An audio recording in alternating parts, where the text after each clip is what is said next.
Welcome to part 3 of my amplifiers rebuild series on my amplifier called the Beast.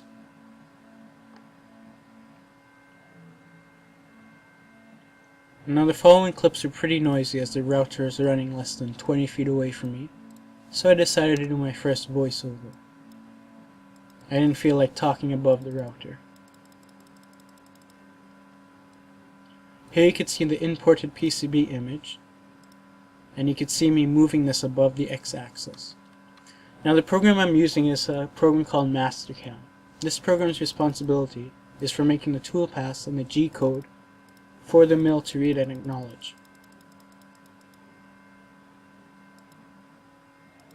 A G-code is pretty much a script line form of XYZ components. As the mill goes to these components and completes the tasks, it'll then go to the next one. This will continue until the process is finished. This window you see is for creating the stock. Here I have a piece of stock in front of me.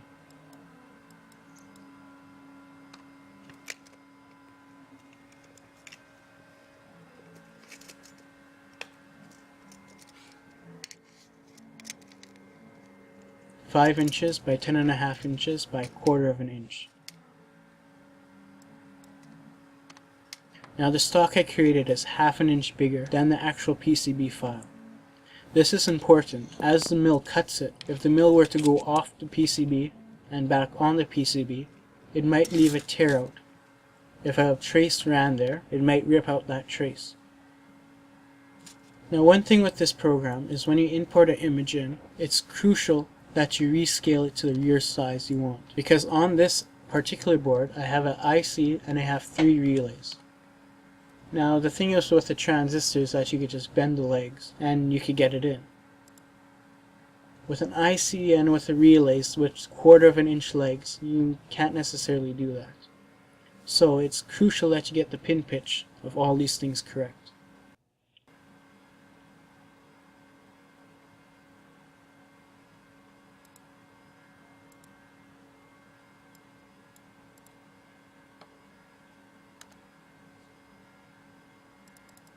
Now as I said, I redid this just for the camera. I actually already cut this piece of board, and this is actually the second one I'm cutting.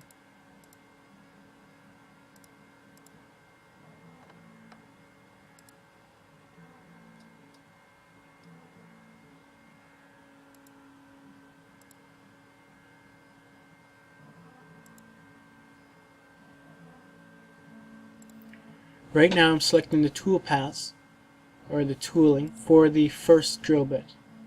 There you can see I selected my starting point.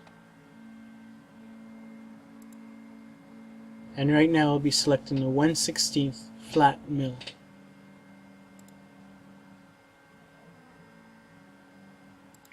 The order you select these aren't necessarily important as long as you label them correctly afterwards.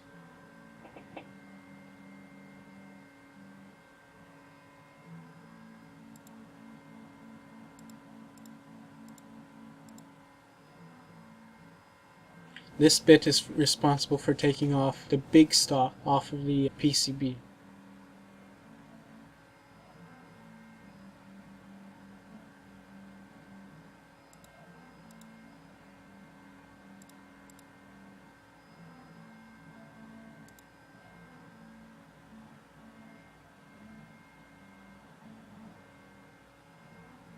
Now this program is pretty nice, because here you can see the tool paths that is actually going to follow, and all the yellow lines are where it lifts up and it goes to the next one.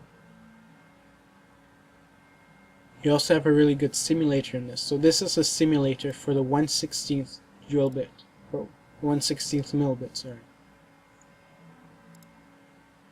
Next I'll create the finer tool. This is with the engraving bit.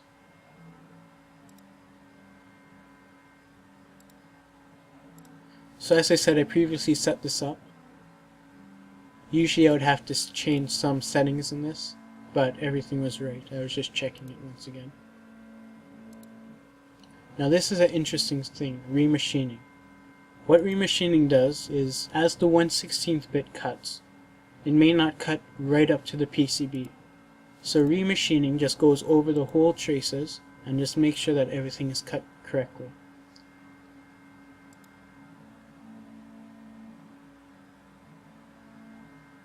And now you can see me simulating once it loads.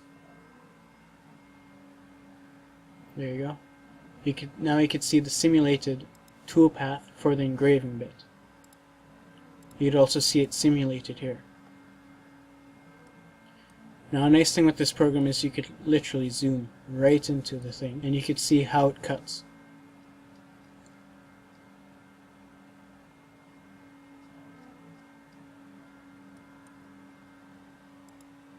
Now seeing these two things on their own isn't really too exciting, so once you select everything, you could now do the simulation again, and now you could see a finished result.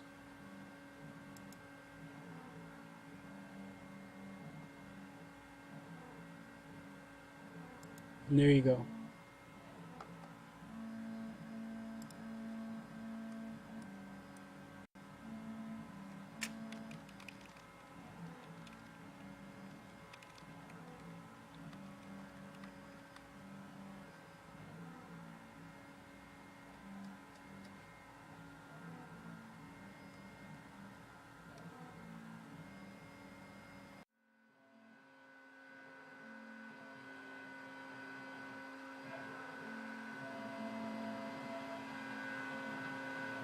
So this is where I'm going to leave you for today. I do have some shots of the mill coming up, so thank you for watching, and I'll see you next time. Remember to like and subscribe for more, and feel free to comment below. I'll answer all comments in a timely manner. And enjoy the rest of the video.